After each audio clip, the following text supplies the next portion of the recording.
कोलकाता में law college की छात्रा से गैंग रेप मामले में पुलिस को एक और बड़ी सफलता हाथ लगी है। पुलिस ने लॉ कॉलेज के गार्ड पिनाकी बैनर्जी को गिरफ्तार किया है। इस मामले में ये चौथी गिरफ्तारी हुई है। आगे की रिपोर्ट में हम आपको बताएंगे कि कौन है पिनाकी बैनर्जी, जिसे पुलिस ने दबोचा है। तो वहीं इस मामले की जानकारी देते हुए पुलिस ने कहा कि पूछताछ के लिए पुलिस की ओर से हिरासत में लिए गए गार्ड को गिरफ्तार कर लिया गया है। वह गोलमाल जवाब दे रहा था। कॉलेज में उसकी मौजूदगी कॉलेज में लगे सीसीटीवी कैमरे में कैद हो गई थी। अधिकारी ने बताया कि गार्ड अपनी ड्यूटी में नाकाम रहा। वह जवाब नहीं दे पाया कि उसने क्यों उचित कार्रवाई नहीं की और तीनों आरोपियों को अपराध करने से क्यों नहीं रोका। वह क्यों और किसके कहने पर अपने कमरे से बाहर निकला, वह इसका जवाब भी नहीं दे रहा है। यह भी अपराध में एक तरह की संलिप्तता ही है। अब पुलिस यह पता लगाने की कोशिश कर रही है कि उस समय वह ड्यूटी पर अकेला था या नहीं। तो वहीं इस मामले में राजनीतिक बयानबाजी भी शुरू हो गई है। जरा सुनिए इस पर किसने क्या कुछ कहा। देखिए, तृणमूल सरकार एक महिला विरोधी सरकार है। इसीलिए जब भी महिलाओं के खिलाफ जघन्य अपराध होता है तो तृणमूल की सरकार और ममता बनर्जी उन अपराधियों को बचाने का प्रयास करती है। हमने आरजी का रेप और मर्डर केस के अंदर भी देखा कि कैसे तृणमूल की सरकार विक्टिम के साथ नहीं परंतु एक्यूज को बचाने का प्रयास कर रही थी। बाद में कोर्ट को स्टेप इन करना, उसके बाद कार्रवाई हुई। इस केस के अंदर भी इनिशियल रिपोर्ट्स ये बता रही हैं कि तृणमूल कांग्रेस की सरकार एक्यूज को बचाने का प्रयास कर रही है। बड़ी बात यह है कि ममता बनर्जी की सरकार अपीजमेंट के नाम पर और अपनी पॉलिटिक्स के लिए महिलाओं के खिलाफ हो रहे कार्य में और महिलाओं के खिलाफ हो रहे जघन्य अपराध में कोई कार्रवाई नहीं करती या एक वीक केस बनाती है। ममता बनर्जी वही है जो आरजी का रेप और मर्डर केस के साथ में विक्टिम्स के साथ खड़ी होती हुई नहीं दिखी थी, जिन्होंने पूर्व में महिलाओं के साथ हुए, भले वो हंसकाली रेप केस हो गया या तमाम वो विमेन के खिलाफ हुए क्राइम हो गए, उसमें वो विक्टिम के साथ खड़ी होती भी नहीं दिखी है। देखिए, बड़ी घिनौनी चीज हुई है।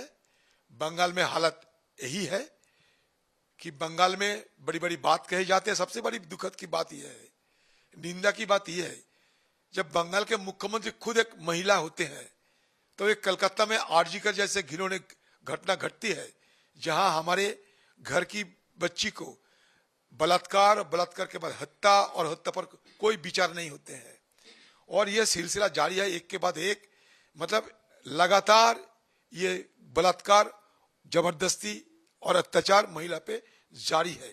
और आज देखिए साउथ कलकत्ता में जो सिटी के अंदर है लॉ कॉलेज में, जहां कानूनी शिक्षा दिए जाते हैं, उस कानूनी कॉलेज में ही गैर कानूनी काम करने के लिए कोई डरता नहीं। वजह इसलिए है कि ये सब टीएमसी पार्टी के दरिंदे हैं। टीएमसी पार्टी को अगर कोई दरिंदे होते हैं तो उनके लिए सब कुछ माफ है, सब कुछ करने का उनको इजाजत है।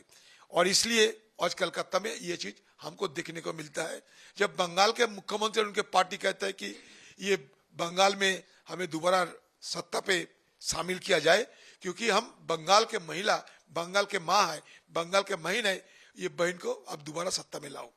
अब बात कर लेते हैं कि कौन है Pinaki Banerjee. Pinaki Banerjee south Kolkata law college का सिक्योरिटी गार्ड है।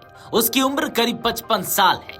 पुलिस ने बताया कि पिनाकी बैनर्जी खरता पुलिस स्टेशन के अंतर्गत रामनाथ घोष गार्डन रोड और कोलकाता के कस्बा पुलिस स्टेशन के अंतर्गत महावीर मल्टी जिम के पास नस्करहाट खाल पर दक्षिण पारा का निवासी है। कॉलेज परिसर में हुई घटना में पिनाकी की संदिग्ध संलिप्तता के लिए उन्हें कस्बा पुलिस ने गिरफ्तार किया है। हालांकि आपको बता दें कि इससे पहले कोलकाता के विधि कॉलेज में एक छात्रा से सामूहिक दुष्कर्म का सनसनीखेज मामला सामने आया था। पुलिस ने मुख्य आरोपी व तृणमूल कांग्रेस के छात्र नेता मनोजीत मिश्रा, जैब अहमद और प्रोमित मुखोपाध्याय को गिरफ्तार किया है। मनोजीत इसी कॉलेज का पूर्व छात्र है, जबकि जैब व प्रोमित मौजूदा छात्र हैं। कोर्ट ने तीनों आरोपियों को 4 दिन की पुलिस हिरासत में भेज दिया है। पीड़िता का न्यायिक मजिस्ट्रेट के समक्ष बयान दर्ज कराया गया है। मेडिकल में सामूहिक दुष्कर्म की पुष्टि हुई है। मनोजीत के सोशल मीडिया हैंडल से पता चला कि वह कॉलेज की तृणमूल कांग्रेस छात्र परिषद इकाई का पूर्व अध्यक्ष व टीएमसी के छात्र संगठन की दक्षिण कोलकाता शाखा का संगठन सचिव है।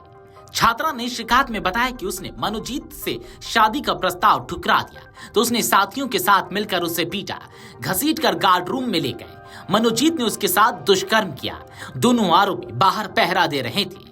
पीड़िता ने आरोप लगाया कि आरोपियों ने कॉलेज का मेन गेट बंद कर दिया और सुरक्षा गार्ड को उसके कमरे के बाहर बैठा दिया। पीड़िता ने शिकायत में यह भी कहा कि मनोजीत ने उसके बॉयफ्रेंड को पीटने और माता पिता को झूठे केस में फंसाने की धमकी भी दी थी। शिकायत के अनुसार दरिंदो ने दुष्कर्म का मोबाइल फोन पर वीडियो भी बनाया। शिकायत करने पर वीडियो वायरल करने की धमकी दी।